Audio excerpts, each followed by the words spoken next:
بسم اللہ الرحمن الرحیم۔ آج ایک کہانی آپ کو سنانے جا رہا ہوں۔ یہ کہانی در حقیقت ہمارے معاشرے کی ایک عکاسی کرتا ہے۔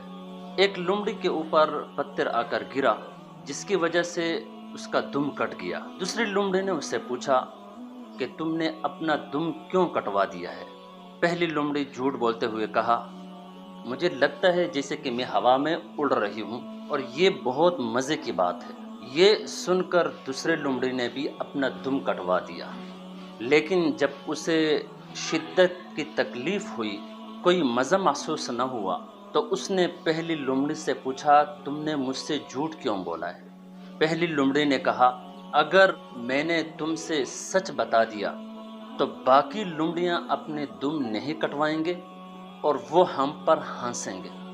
پھر وہ دونوں ہر لومڑی کو اپنے دم کاٹنے کے فوائد بتانے لگے، یہاں تک کہ زیادہ تر لومڑیوں نے اپنے دم کٹوا دیا۔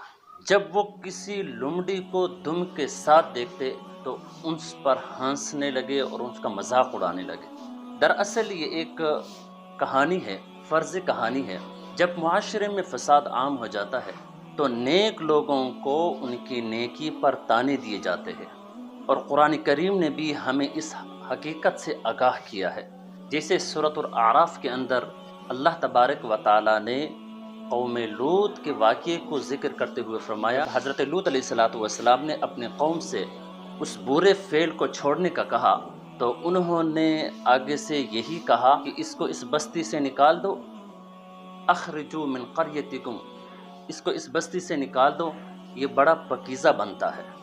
جب بدی غالب آ جائے اور اچھائی پر طنز اور نیکی پر عیب سمجھا جانے لگے، زانی، فاسق، عیاش کو پارسا کہا جائے، حق پر ثابت قدم رہنا چاہیے اس وقت ہمیں، چاہے دنیا کتنا ہی طنز کرے یا مخالفت کرے۔